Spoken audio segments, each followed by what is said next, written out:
Buenas tardes. Muchas gracias a todos por acompañarnos aquí en este centro magnífico, el Centro Sefarad de Madrid, en pleno centro, y que tan extraordinario, en este salón tan hermoso. Vamos a presentar, yo soy Mariano García, el editor de Isla de Delos, el que tuvo la osadía de publicar El Lago Topo. El Lago Topo es una distopía. Los lectores no están muy acostumbrados ahora a leer cosas tan duras como pueda ser una distopía, pero también es necesario. Presentar un libro siempre es una buena noticia. Y si el libro es bueno, como es en este caso, entonces la noticia es doblemente buena. Lago Topo es la primera novela publicada en formato de libro de papel por Eduardo Franco, y les puedo asegurar que es una obra que sorprende y que no va a dejar indiferente al lector, por su estilo, por la forma de estructurar los contenidos y consolidar el argumento, por la atmósfera que crea y los personajes, por el ritmo narrativo y sobre todo por la temática. Esta novela se ciñe perfectamente al género de la distopía, cumpliendo las normas que exige la creación de esta categoría literaria.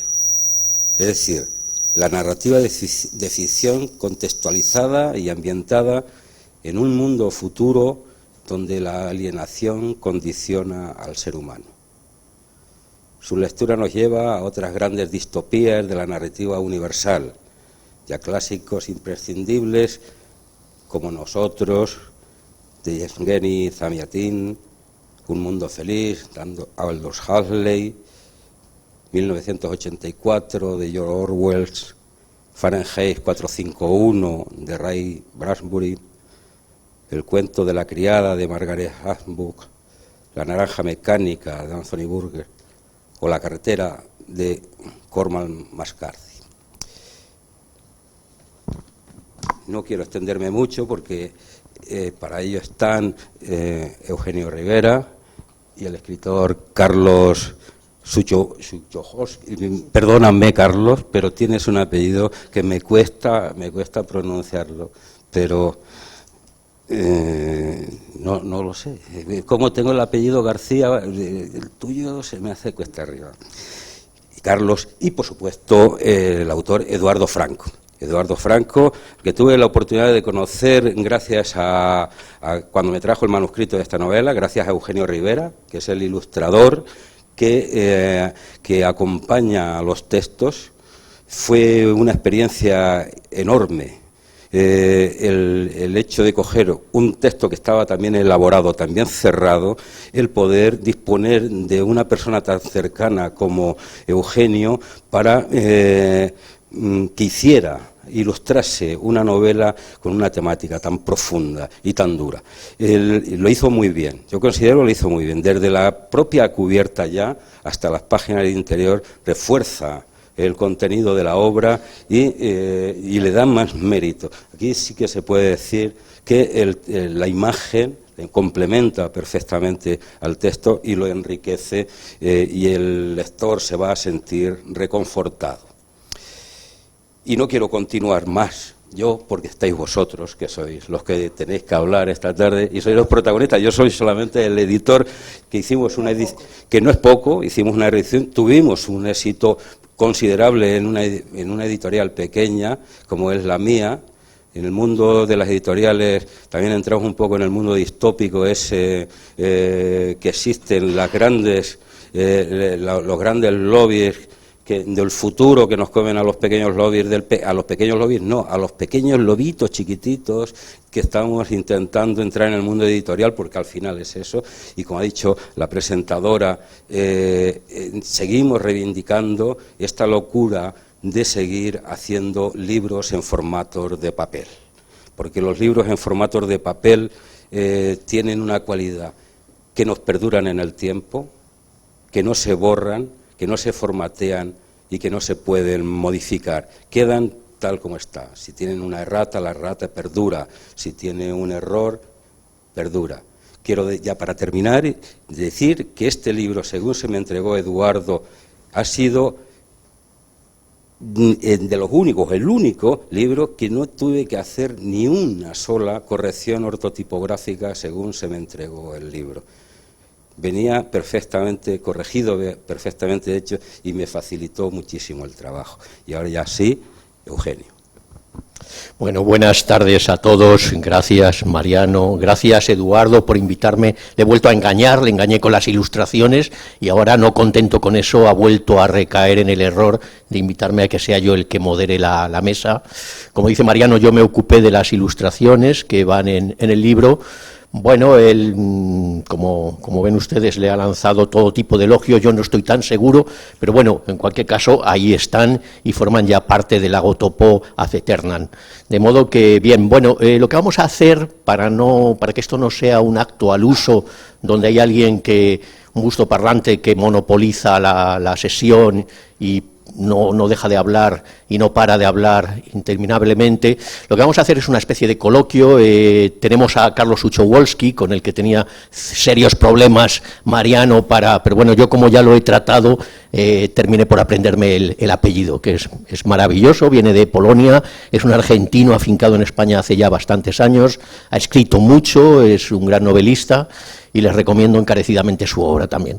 Eduardo es curioso, es un caso muy curioso en el mundo literario actual, porque solo ha publicado un poemario, me parece allá en el 2019, que se llama Casa Literatura, y esta novela, Lagotopo, hace 4 años. Pero curiosamente es un autor prolífico porque su casa, a decir de él mismo, la tiene llena de novelas que no ha publicado. Luego le preguntaremos por qué tiene ese reparo al mundo editorial cuando Mariano le ha tratado tan bien, que me consta, de modo que yo creo que se va a animar a publicar más cosas. Bueno, Lagotopo, como decía Mariano, es una distopía que juega con el tiempo, con el espacio, es una locura en 150 páginas, en 160. Lo que voy a hacer es darle la palabra a Carlos Uchowoski para que nos hable de la novela, que es un buen crítico literario, un buen lector, y luego lo que haremos es un coloquio con el autor, con Eduardo Franco, donde yo trataré un poco de meterle el dedo en el ojo y que nos revele algunos secretos de la novela, y luego haremos también unas lecturas de algunos fragmentos, donde yo mismo tendré el privilegio de leer un par de fragmentos, ya digo, y tenemos también a la actriz Carmen Bermejo en el patio de butacas con una hermosa boina roja, que nos va a regalar también su voz en uno de esos textos, y sin duda lo va a hacer mejor que yo. Así que, sin más, le paso la palabra a don Carlos Uchowoski. Adelante, Carlos. Muchas gracias, y muchas gracias a todos. Voy a leer, más que nada, para no entrar en elucubraciones y fantasías y pasarme de la raya en cuanto al tiempo. Entonces he preferido realizar una pequeña reseña y darla, digamos, a conocer a vosotros, evidentemente desde mi punto de vista. Toda interpretación es muy relativa. Lagotopo ofrece temáticamente la denuncia desgarrada de una sociedad sometida a la degradación y marginación extremas, y la atomización ya vividas en las sociedades más aberrantes de nuestra historia, objetos de la mejor literatura. Un sistema que se sostiene en la represión y consecuente resignación, como consecuencia, digamos, resignación de seres cada vez más reducidos a la impotencia, voluntaria, según la calificaba Lavoisier, donde la mayoría se suma a la vigilancia de unos sobre otros, enjuiciando los más leves actos díscolos con la mirada, a veces demasiadas, hasta la denuncia de unas víctimas entre las que se cuentan, aun cuando estos actos contribuyeran a la adaptación resignada al sistema. Precisamente la muestra más atroz de la degradación que se denuncia, la claudicación y renuncia de su propio ser para sobrevivir obedeciendo. Lo más abyecto y miserable, donde la individualidad se hunde, tendiendo a desintegrarse. Precisamente el fin que persigue este régimen, que los ha marginado por haber perdido el empleo, que es la justificación, la causa inmediata y concreta dentro de la historia, aprisionándolos como por un tentáculo parasimpático o una de esas serpientes de Tenedos que aprieta hasta la asfixia. Arma a distancia como estas de los dioses, hoy burocráticos, es decir, presos a su vez de su carrera. El hundimiento progresivo ya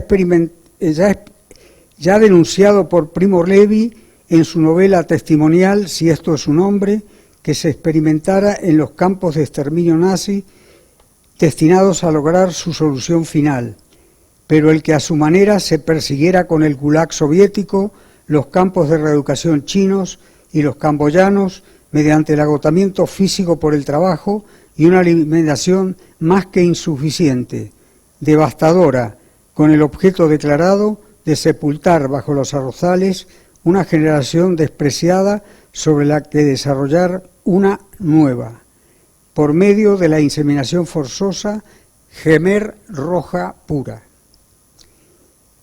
Esto, entre otros casos, destinados al hundimiento y exterminio de los atributos propios de la llamada humanidad.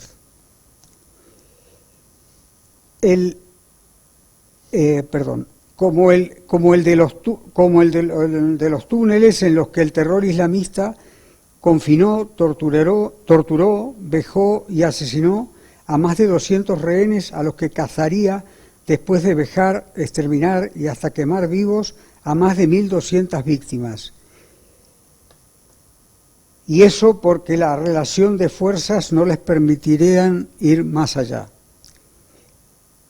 Es decir, acabar, como querrían, con un pueblo al que odiaban, odian y odiarán, al que siguen prometiendo borrar de la faz de la tierra, es decir, realizar aquella utópica solución final, revestida esta vez de fe religiosa y como tal extendida a todos los restantes credos por aquellos declarados por ellos declarados herejes en sus dogmas genocidas, dogmas aún no revisados e inculcados entre rezos y prácticas bélicas desde la misma infancia, es decir, pensando en el futuro. Parabólicamente, de manera kafkiana y con ello literaria, la narración pone en evidencia la impotencia, la debilidad, el desgaste del individuo consecuente con ese encierro opresivo que a fin de cuentas ya se presenta en un grado que parece imperceptible en la propia vida cotidiana, en libertad. Todo para imponer el generalizado orden despótico y conservarlo para el provecho de dictadores sin escrúpulos en diversos grados, revestidos particularmente de teócratas, hoy cada vez más entrelazados con mafias y gerentes del mercantilismo, escudados siempre por milicias y esbirros aceptablemente asalariados, de los que da cuenta también esta historia, siempre con licencia para ejercer su crueldad. Rasgos acentuados hasta el estallido, siempre doloroso y finalmente infructuoso, como también expusiera la mejor literatura de todos los tiempos a instancias de la sensibilidad propia de los mejores escritores y artistas. Pero no estamos ante un discurso teórico, sino ante un texto literario que, precisamente por serlo, resulta más contundente y consecuente por conmovedor. Aquí, con Lago Topo, de una literatura con mayúsculas, una auténtica novela que desde los primeros párrafos me llevó a valorarla positivamente y a situarla lejos de las historias de segundo orden que hoy proliferan. En primer lugar, por la calidad de la escritura, la fluidez de la narración y la sutileza con la que se va desarrollando y descubriendo la trama, creando desde el primer momento, repito, un interés creciente por comprender lo que sucede y el mundo ante el que nos vemos, al que nos vemos sumergidos, sintiendo que se trata en realidad del nuestro y sin duda el derivado de la experiencia del autor. En segundo lugar, la notable creatividad en la confección de esa trama entretejida de manera literaria, imaginativa y parabólica, donde todo se va presentando de acuerdo con esos fines, siguiendo un orden cronológico literario que se despliega por saltos adelante y atrás en el tiempo cronológico de los relojes, donde diversos personajes y situaciones aparecen y reaparecen componiendo un puzzle intencional para revelarnos progresivamente en el tiempo rectilíneo y vertiginoso de la lectura, anunciando la penuria general, sus causas y orígenes, y finalmente su destino. Una narración con tintes y recursos orwellianos y kafkianos, así como propios de la mejor ciencia ficción distópica, expresiva de la desazón que nos afecta a causa de la hostilidad imperante y característica del mundo real. Una fábula, una nueva narración fantástica que, aunque lamentablemente poco visible y menos visibilizada últimamente, da cuenta de la médula de nuestra realidad de manera mucho más contundente que a través del realismo simplón, superficial, anecdótico, pobre de imaginación y sentimientos de cartón piedra que hoy nos inundan, desviando la vista de sus escritores y lectores hacia el ocultamiento y la ignorancia con un masivo agrado. Estos aspectos fueron causa de ese placer de la lectura al que responderá la literatura que sea fiel a su existencia. En perfecta conjunción con el texto, debo señalar y ponderar las significativas ilustraciones de Eugenio Rivera que acompañan los puntos cruciales del relato, reforzando su señalada intencionalidad de denuncia. Pues todo esto va a encontrar todo lector que no tema ser empujado a pensar en esta novela, que cruce las puertas del infierno, abandonando, para empezar, todo temor y a toda cobardía dar por muerta, haciendo mención a nuestro Dante. Gracias.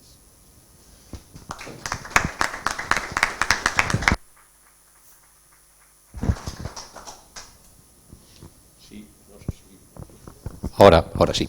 Bueno, yo voy a dar lectura a uno de los fragmentos de la novela, como antes había anticipado. Pasaré la palabra a Carmen, acabaré yo y daremos lugar al coloquio que vamos a celebrar aquí los cuatro que estamos en la mesa y ustedes, si es que alguno se anima a incorporarse.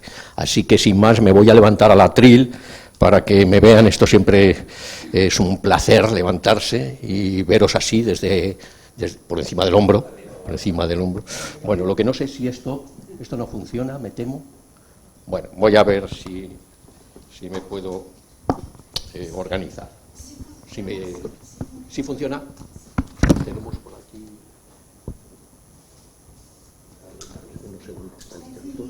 ¿Está encendido? ¿Sí? ¿Me oís bien? ¿Me oyen bien? Sí, es que yo me oigo menos, ¿no?, que con el otro. Sí, bueno, vamos a tratar de hablar por los dos. Bueno, nos situamos, como decíamos antes, la novela está llena de analexis y prolexis que, hablando en lenguaje cinematográfico, son flashback que van moviendo la acción cronológicamente para arriba y para abajo, cosa que puede desconcertar a los lectores menos avisados, y nos vamos a situar en un capítulo que tiene por epígrafe enero del 2029, y el título es Jacobo. Dicen que los que van a morir tienen una visión rápida de lo que ha sido su vida, un devenir furibundo que no admite contestación. Pero yo tengo otra teoría. Todos estamos muriendo y esta vida es la rápida visión de la que nos hablan, la visión de lo que hemos sido, de toda la inmundicia que hemos acumulado y de todo el mal que hemos infligido y con el que hemos sentido una íntima satisfacción. La prueba es lo que llamamos el problema del tiempo, porque cada vez ejerce más deprisa y nos apremia. Con la niñez predomina una parsimonia que nos exige conocer más para evitar el aburrimiento.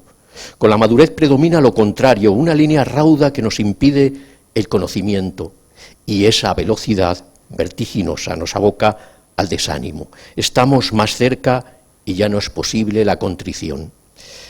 He leído pocos libros en mi vida. La cultura es inútil en un mundo en movimiento, pero cuando me he acercado a alguno, he querido comprobar, antes que nada, que los personajes eran jóvenes y valerosos, dueños de pocas preguntas, con las manos envueltas en tecnología y que contraían compromisos, aunque fueran equivocados. Eso mismo fue lo que dio valor a mi candidatura laboral hace tiempo. Pocos libros sí, pero con protagonistas llenos de ideas avanzadas.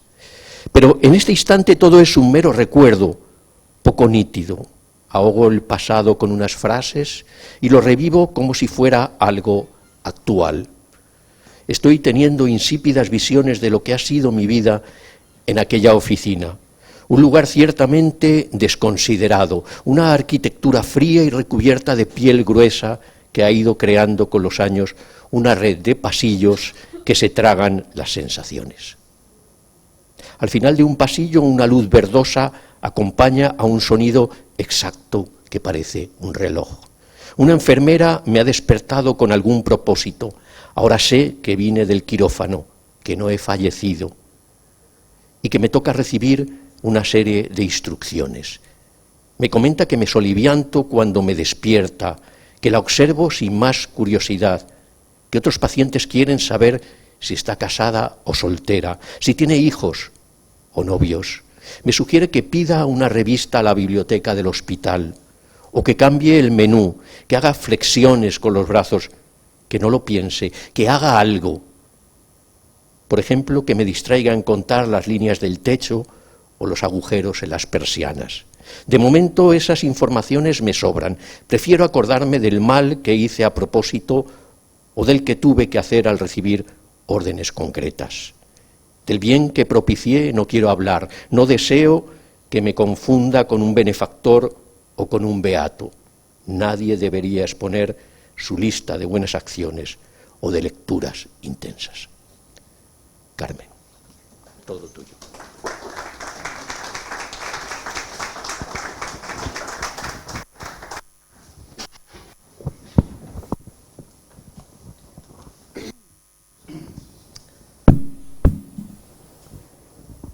Enero de 2029. Marina. Llegué con mis hijos a una planicie. Intentaba buscar un lugar en el que no hubiera mucha humedad. Me coloqué al lado de una tienda hecha con lonas viejas y 4 tubos de metal, donde una pareja joven permanecía con un niño de unos 3 años. Fueron amables. Llevaban allí un mes y comprendieron enseguida la necesidad que tenía de encontrar a Roberto. Repartieron con nosotros unas nueces y un pedazo de algo que parecía grasa. Obliga a tus niños a comer, porque no hay otra cosa. Ya sé que es asqueroso, pero es lo único, dijo la madre con autoridad. Me interrogaron por mi origen y mi trabajo. Ellos también procedían de una transnacional. Sus puestos eran indiscutibles hasta que una remodelación lo trastornó. Opinaban que la injusticia no estaba en quien la practicaba abusivamente, sino en quien la permitía inopinadamente. Acabaron reconociendo que la nueva situación era indigna y que había que luchar, aspirando a la huida, sonsacando alimentos a la Junta, yendo cada madrugada a la oficina. Estuve con ellos varios días. Colaboré en las labores de limpieza, en el adecentamiento de la manta y los palitroques, en el cuidado de su hijo hasta que pudieran ir a la oficina de aspirantes. Mis hijos estaban mal alimentados, pero no comprendían que la situación fuera angustiosa. Jugaban en el barro, peleaban en los charcos, corrían y se desganitaban de tanto gritar. Compartían con otros niños la ignorancia de los hechos. La mente humana es así. Intenta sacar lo mejor de lo peor, crear una cultura dotar a lo cotidiano de una luz de felicidad o de un brote de fantasía. Ellos nunca habían compartido nada con otros niños, salvo las asépticas celebraciones infantiles. Ni habían sorteado obstáculos fuera del patio del colegio, ni se habían recreado entre zanjas o lodazales. Por fin, una mañana me levanté con una intención: mover el campamento. No podía abusar de mis vecinos. Además, los de la Junta de Aprovechamiento pasarían y me cambiarían el nombre, me pedirían la cartilla con el sello. Era mejor, si me encontraban, lo hicieran viéndome vagar. Sería entonces cuando tendría que mostrar interés y los saludaría y les pediría una fotografía. Me dijeron que a veces el Lago Topo las regalaban, y una bolsa de comida y agua limpia. También preguntaría por un botiquín o por un par de mantas. Me despedí de Marga y Francis. Prometí una visita cuando hubiera recuperado a Roberto. Los niños no se contentaron. Querían ver a su padre y con esa idea los convencí que el viaje serviría para eso, para verlo otra vez.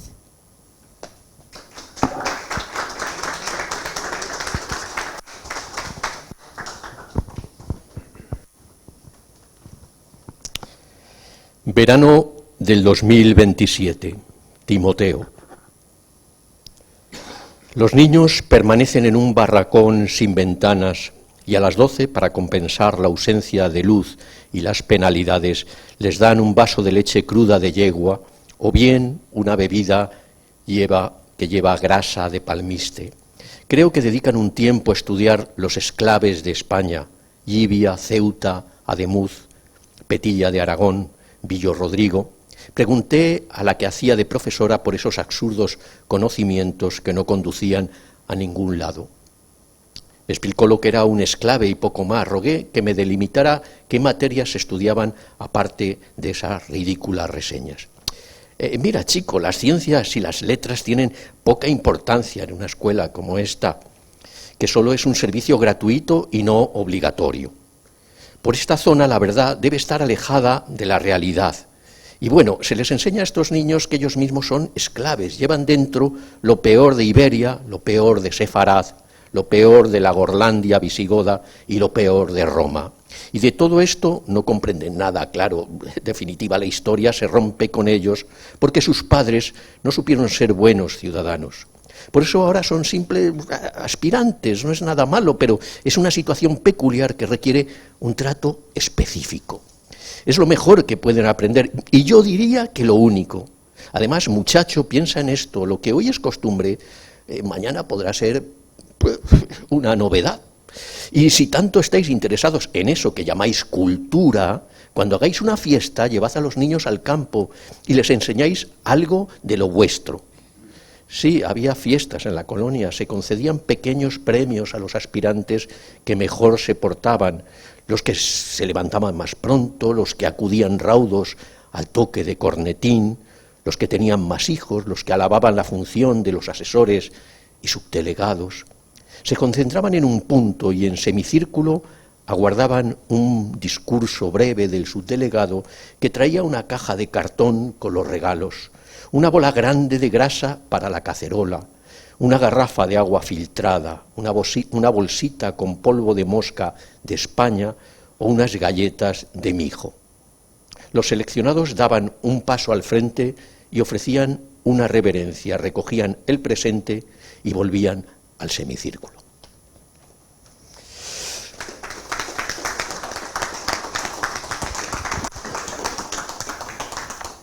Bueno, pues después de las lecturas lo que vamos a dar paso es al prometido coloquio. Vamos a acosar al autor, a Eduardo Franco, cómo le ha salido toda esta locura de la cabeza. Y antes de nada quería hacer una pequeña aclaración al hilo de lo que dijo Mariano.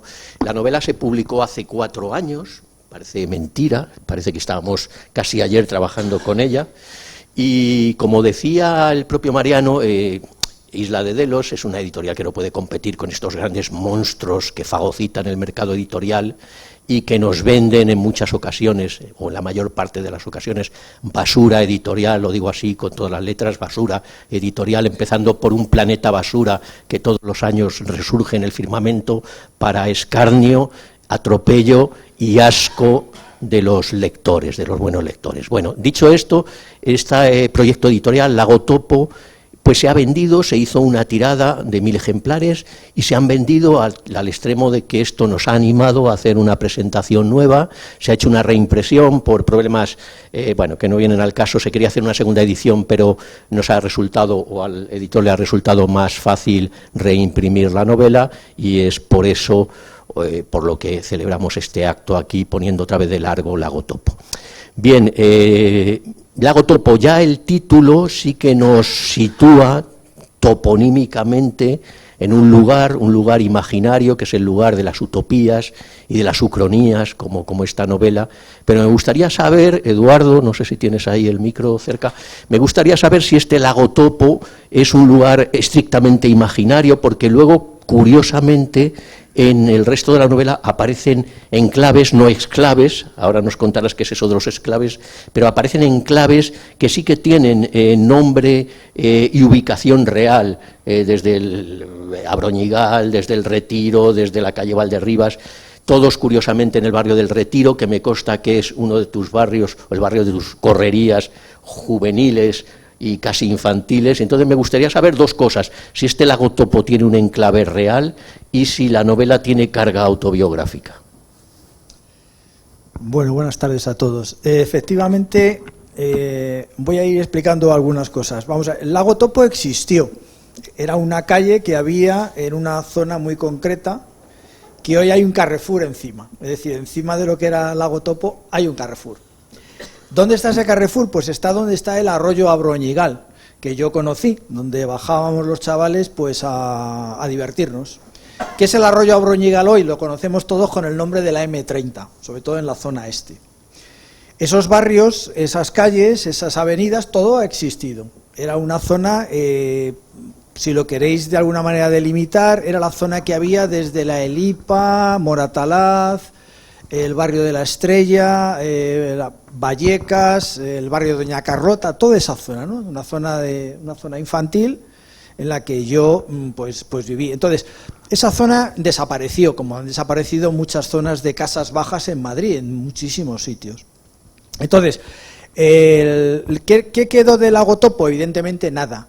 Pero es cierto que muchas de las cosas que yo cuento ahí, esas casas bajas, la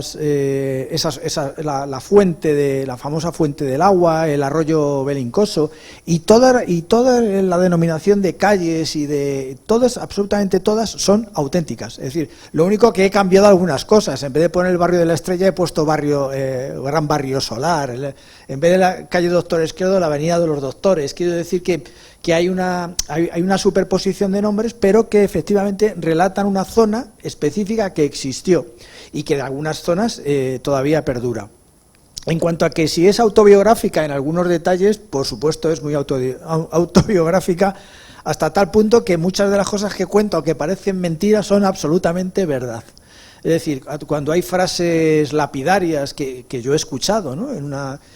Cuando por ejemplo, alguna sensación que viene por ahí, algún personaje oculto, bueno, pues en realidad he intentado escribir algo que es verdad, que el origen es cierto, pero que está oculto bajo una manta, pues como hace toda la literatura, pienso yo. Es decir, alguien escribe algo y habría que decir que no es autobiográfico muchas veces cuando se escribe.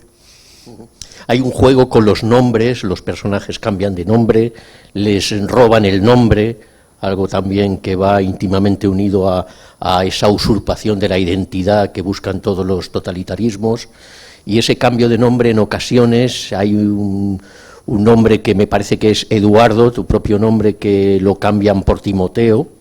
No sé si Timoteo como... yo creo que eligen un poco nombres neoclásicos, ¿no? Por decirlo de alguna manera, ¿no? Pues Vespasiano, Timoteo, luego hay algunos... Evidentemente cambian muchos el nombre, no a todos, porque cuando llegan a determinadas situaciones, lo primero que se hace es quitarle los zapatos a la gente y darles un nuevo nombre y una ubicación para que construyan una chabola. Esta novela, ¿cuándo la escribiste? Porque estamos hablando de 4 años la publicación, pero esta novela quizá yo la escribí en 2 meses del año 2011, coincidiendo, yo me quedé en paro y en 3 o 4 meses que estuve en paro la escribí. Me vino una iluminación, no, me vino todo de lo bien que nos trataron a los que estábamos en paro en una oficina de estas del desempleo, que nos trataban como si fuéramos animales. Y entonces en aquel momento nos reunimos, me acuerdo que nos reunimos un montonazo por la mañana, a las 6 y pico de la mañana, porque había que hacer una enorme cola, había ahí ingenieros, físicos, médicos, abogados, es decir, éramos todos técnicos, y un día organizamos allí una hoguera, y cuando vinieron los de seguridad, quedaron totalmente impactados por aquello, ¿no? O sea, y yo dije, bueno, esto lo tengo yo que explicar de alguna manera. Está escrita, por tanto, antes de la pandemia del COVID. Está escrita en el año 2011. Y en la novela ya se anticipa también, tiene un carácter anticipador, porque ya se habla también de crisis sanitarias. Sí, no, y aparece hasta Ucrania y todo, que nadie aparece sabía Ucrania dónde estaba. También, sí. O sea que la iluminación fue real. Fue real, sí, yo creo que sí. Yo creo que me senté en la mesa y sufrí una gran iluminación. Sí. Todavía me estoy explicando cómo. Pero bueno. Bueno, si quieres...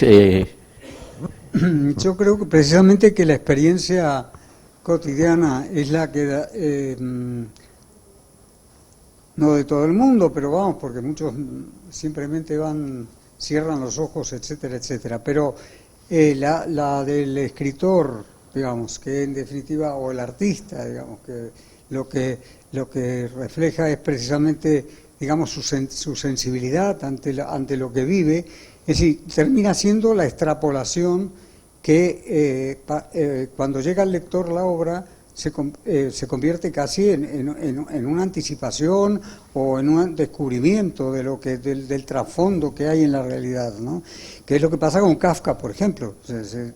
Kafka realmente en el fondo repite una y otra vez la problemática que él ha tenido en su relación con su padre. Es una situación personal y de experiencia que claro, se convierte precisamente en una extensión a todo lo que está bajo la superficie, digamos, bajo lo aparente, digamos, ¿no? Creo yo, y por eso creo que es lo que explica, digamos, que esa experiencia personal se haya convertido, digamos, hasta en una anticipación de lo que va a pasar. No es fácil, no es difícil. No es difícil ser no es difícil ser profeta, efectivamente. Sentirlo bien, exacto. No es difícil. Sí, y paradójicamente es en esa cola que él forma parte, Eduardo, en la vida real, esa cola de personas especializadas, de personas cualificadas y formadas, aparece ahí, y eso es el reflejo que va a aparecer también en los personajes, cuando les quitan los zapatos, les dan otra identidad y les mandan precisamente al otro lado de la autopista, porque en este lado de la autopista sigue estando lo válido. Entonces, durante toda la novela está latiendo la realidad, la verdad que el totalitarismo exige en este lado, y en el otro lado estará el gran gueto, están esos abandonados. Fíjate lo que dice la novela, en la lectura ha salido, por lo tanto nos desvelamos, las bolas de grasa para hacer caldo. La gente no puede caer más bajo, pero cae la gente que ha estado más alto. Es vulnerable totalmente. Bueno, que se cree más alto. Sí, no, pero que se creen, pero que creían que creían que ellos eran intocables. Podrá ver los lectores cuando lleguen, pero es que eso me ocurre a mí. Eso ocurría en la cola del paro, que parecía que no iba a tocar. ¿Cómo le va a tocar a un ingeniero ir al paro, a una cola del paro? ¿Cómo va a tener que ir a una ventanilla a exigir a un funcionario en el tono kafkiano de llegar allí y decirle, mire usted, es que vengo a solicitar empleo, vengo a solicitar el subsidio y cosas así? Vamos a hacer un pequeño corte publicitario, como los buenos programas de radio o de televisión, porque se me ha olvidado algo, en tono de mea culpa.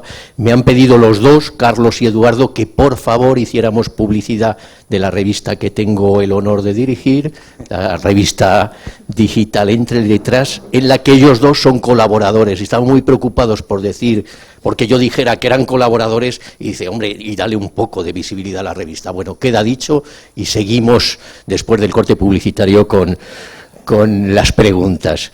Bueno, hay otra cosa que yo creo que es un eje importante en la novela, que es la dicotomía caridad-justicia.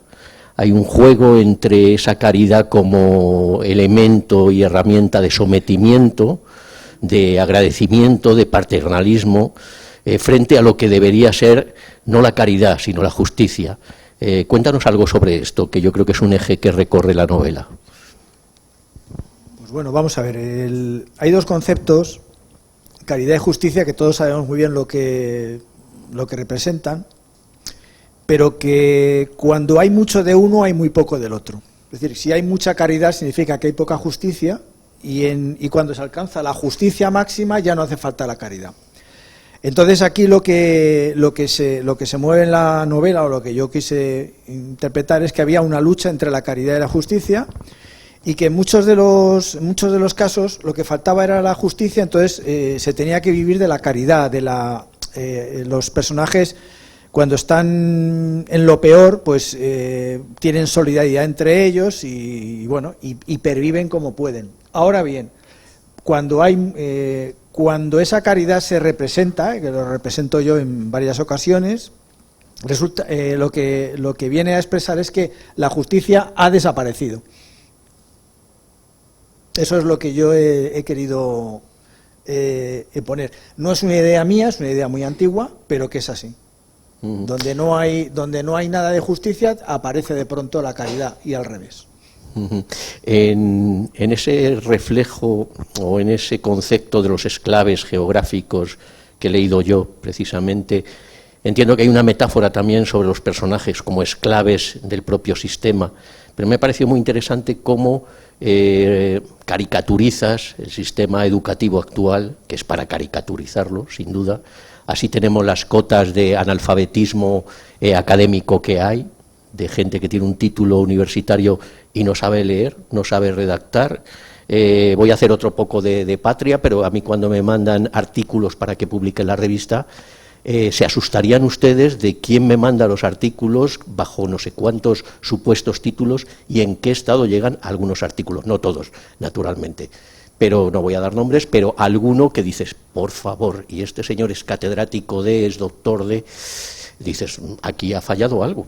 Porque si este señor, que tiene ahora 50, 60 años, es capaz de escribir así, sin saber lo que es una coma, ni un punto y coma, ni dos puntos, pues no me quiero poner a pensar en lo que está sucediendo hoy día. Y yo creo que lo caricaturizas muy bien en esa clase absurda de esclaves, pero me gustaría que nos contaras un poquito más sobre todo esto, porque me parece además una novela que está cargada, por otra parte, a pesar de la dureza, de un sentido del humor y de un humor negro en ocasiones muy punzante, muy incisivo. Sí, sí que le quise dar bastante humor negro, ¿no? A ver, los esclaves es un concepto geográfico que existe, es decir, un esclave es un municipio que está fuera de su provincia. Así que el más famoso de todos fue donde nació Santiago Ramón y Cajal, Petilla de Aragón, que es un pueblo que está fuera de su provincia.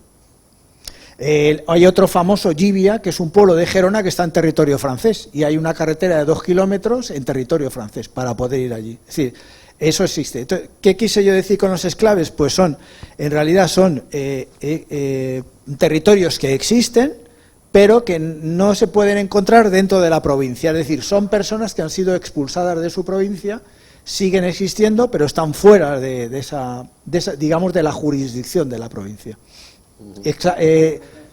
Ejemplos de esclaves en España hay muchos, o sea que ahí pongo unos cuantos, hay bastantes.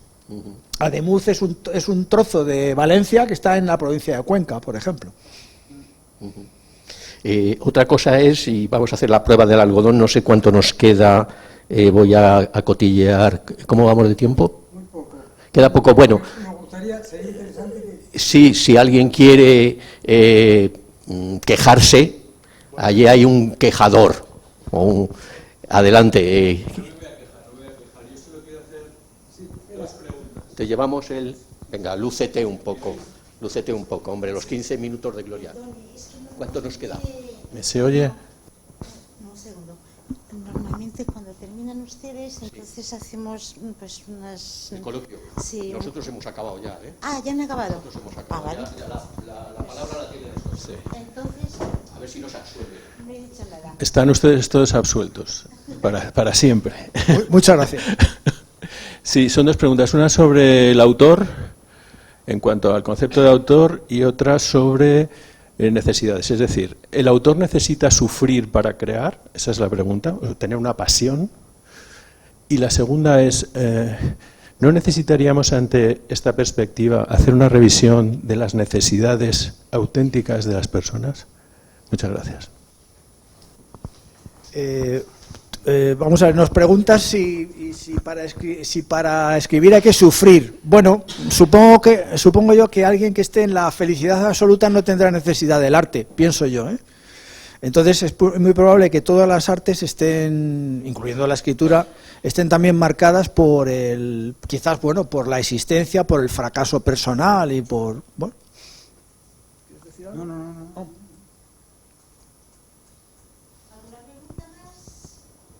Sí, la segunda pregunta que hizo fue sobre la revisión de las necesidades. sobre la revisión de las necesidades.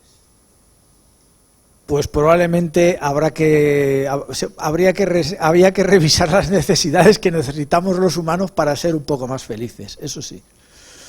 Pero ahí interviene la sociedad, la política, la justicia, interviene una serie de cuestiones a las que nosotros me parece que no llegamos, ¿no? Como sociedad. Creo que nos mandan por arriba y hay poco que hacer. Supongo que individualmente cada uno llegará a lo que quiera, quizás con un sacrificio personal. Yo sí animo a todo el mundo a escribir, a que pinte, a que... Es una forma de liberación, de alguna manera.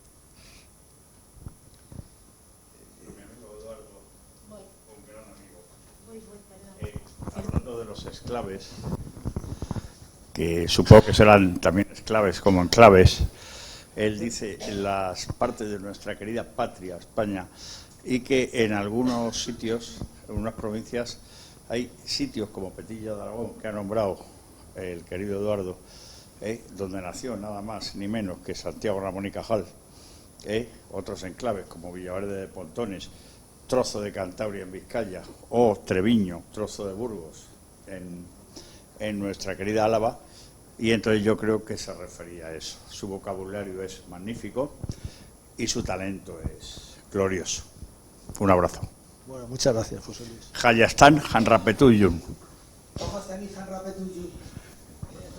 Es Armenia en Armenio, eso. Solo él y yo, pero porque lo pedimos. Bueno, continuando un poco, podemos hacerte una pregunta. Ahí en lo que es la novela, también ya cuando nos vamos acercando hacia el final de la novela, aparece también la idea de la rebelión, de la revolución, que también es muy distópico y aparece. Háblanos un poquito de ese concepto último, de esa sensación, de ese sentimiento de los personajes, cómo se enfrentan a esa novela. Es una de las partes más, cuando sube para arriba, cuando se eleva a la cima del relato, llega ahí y sorprende al lector. El concepto de la rebelión, la revolución de los que no tienen nada, o de los que queda muy poco.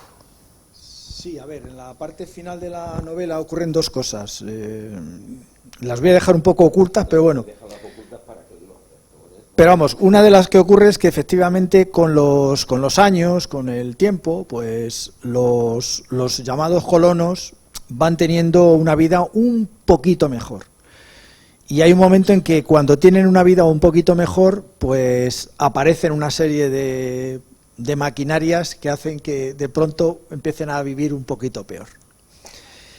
Y luego otra cuestión también muy de humor negro en la parte final es que como nosotros siempre estamos esperando a que venga Europa a salvarnos, pues al final vienen los europeos a salvarnos, pero ¿de qué manera, no?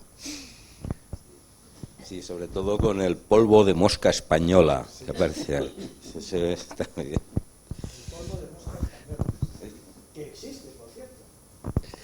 Bueno, no sé si hay alguna pregunta más, porque estamos apurando ya el tiempo, no sé cuánto nos queda, yo creo que nos queda, no sé si hay alguna pregunta, algún valiente más que se anima a preguntarle a Eduardo o a cualquiera de los tres, que yo sé bien poco, ¿eh? ¿Media hora? ¿Media hora? Pues nos da tiempo a presentar otro libro.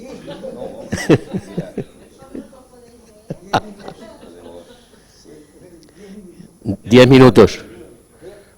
Sí. A ver, el polvo de la mosca de España es la cantaridina, que se la daban en la Edad Media y en el Renacimiento a los hombres para que pudieran tener mayor vigor sexual. Entonces se cuenta que Fernando el Católico le dieron tanta cantaridina que al final el hombre la palmó. Pero bueno, es el polvo de la mosca de España, que era el Viagra del Renacimiento y de la Edad Media. O sea, ha existido, era un veneno de narices, pero bueno. Y ahora yo quería hacer una pregunta al ilustrador, porque también como eres el autor y tal, ¿qué te motiva a ti? ¿Qué es lo que más te motiva cuando coges el texto de Eduardo? Y porque aquí tienes unos dibujos tremendos, ese balón, esos niños que aparecen ahí en esa soledad inmensa, en esa negrura tremenda, de ese gris que hay. ¿Qué es lo que te motiva a ti para llegar a eso? A hacer tan crudo, tú que eres humorista en cierto sentido, o más que esto, de llegar a contar la tragedia, porque aquí estás dibujando la tragedia. Bueno, decía Buster Keaton una vez que le preguntaron, no está preparado esto, porque lo he soltado así de pronto, pero me ha cruzado. Bueno, Buster Keaton le preguntaron un día, todos tienen a Buster Keaton en la cabeza y saben que es uno de los grandes cómicos de la historia del cine. Y un día le preguntaron que qué era el humor y se quedó bloqueado con esa cara de palo que tenía y dijo, pues no tengo ni la más remota idea. Yo que sé qué es el humor, dice, no lo sé, por ejemplo, reírse de una tragedia.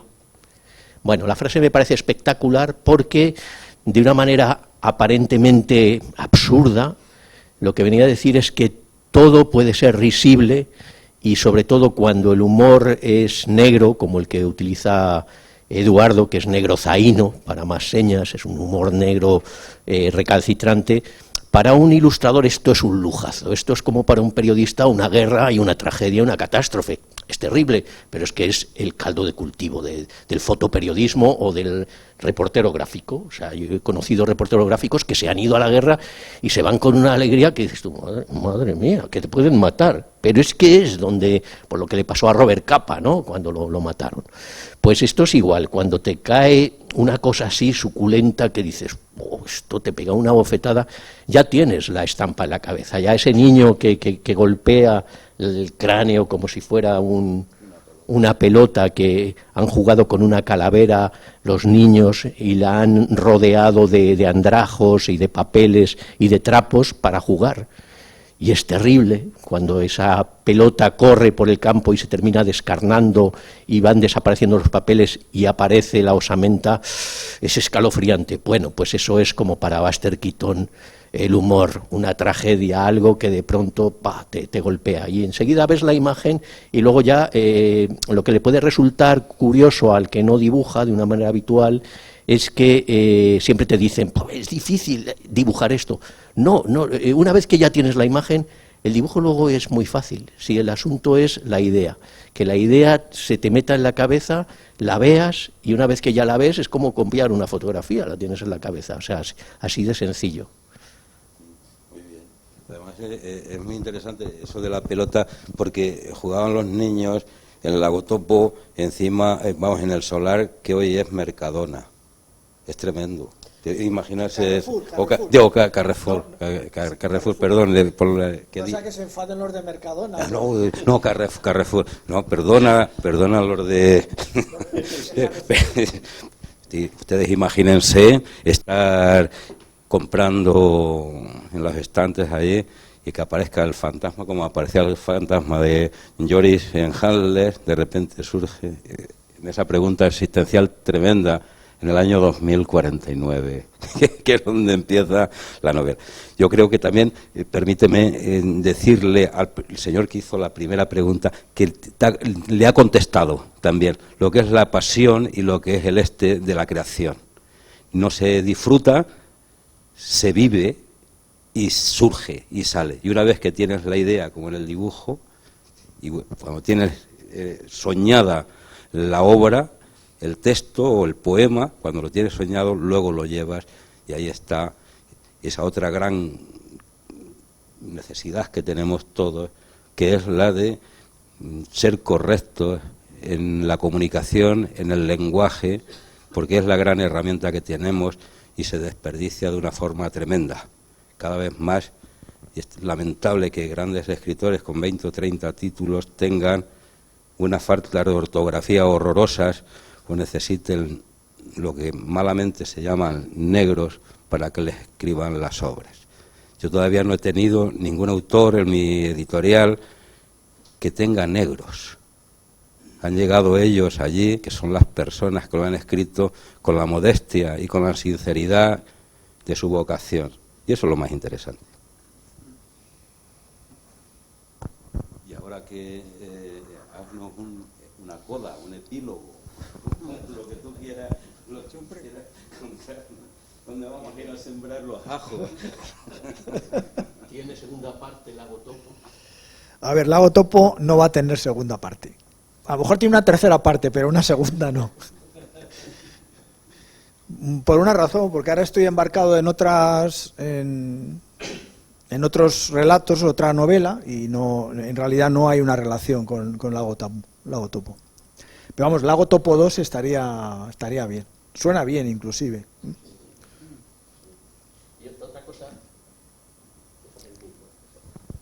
Otra cosa que era una prueba de algodón que iba a hacer con los dos, tú como escritor, como autor, ¿qué autores crees que están en Lago Topo? ¿Qué autores te han influido? Y al crítico literario, ¿qué autores ves tú que han influido? Que seguro que no coincidís.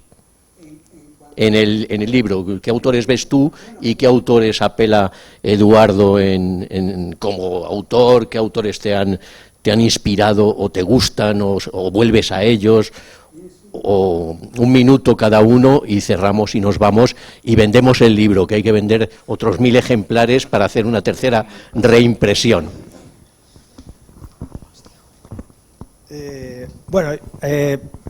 Muy probablemente Orwell y Kafka, eso está dicho ya por Carlos, no me cabe duda. Y luego lo que yo llamo mis maestros argentinos, Borges, Cortázar, Sábato y Bioy Casares. Están ahí, los 4. ¿Por qué los 4 argentinos? Bueno, porque surgió así, la verdad.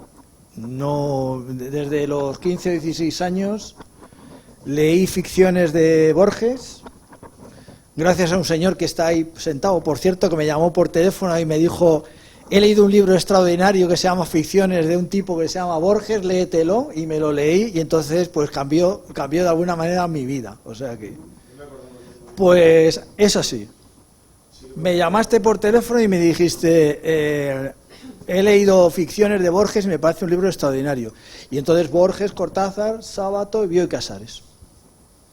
Bueno, quizá en la sintaxis, en la manera de construir las frases, puede ser la síntesis que logras en determinados momentos, pero es una influencia, yo diría, residual de tus lecturas. Quizá lo más semejante, lo que más sigo pensando, que lo que más me trajo a la mente, digamos, es Orwell, es 1984,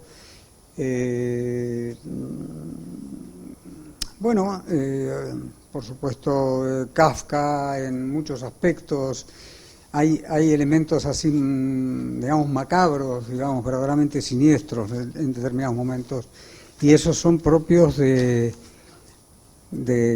estos autores, ¿no? O sea, por supuesto hay una cierta ironía sutil, digamos, como la que podemos encontrar, que son en Musil o en Broch, digamos, ¿no? Que de alguna manera es la que aflora indirectamente a través de las situaciones claramente caricaturescas, de las situaciones menos que nos parecen, bueno, que pasamos sin ver casi, pero que están detrás, que están ahí y que están bullendo constantemente en la vida cotidiana. Pienso que esos son los autores. En realidad toda la buena literatura, digamos, está repleta de ese tipo de cosas. Los demonios de Dostoyevsky, digamos, por ejemplo, se pueden citar.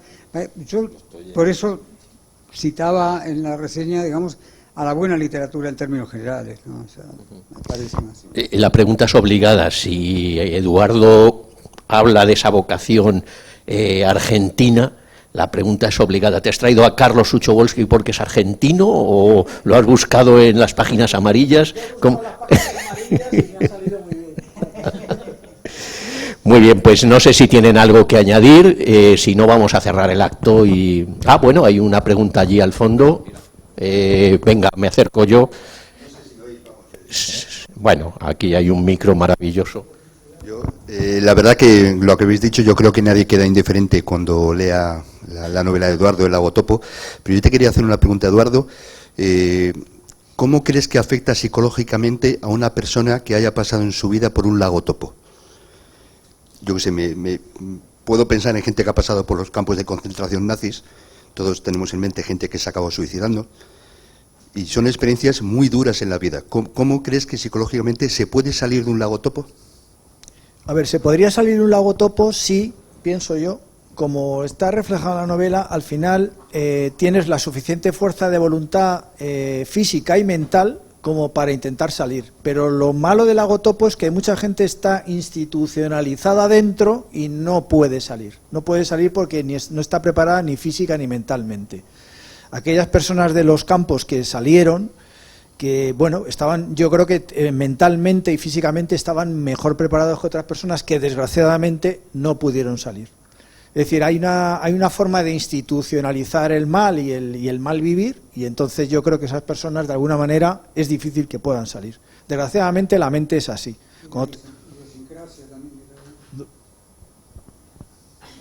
Bueno, cerramos el acto con una noticia que nos acaba de llegar. Ahora me ha llegado vía WhatsApp. La RAE ha admitido ya por fin, lo llevamos 4 años pidiendo, el término lagotopocización, que viene a reflejar todo esto que tú hablabas antes. Así que muchas gracias a todos.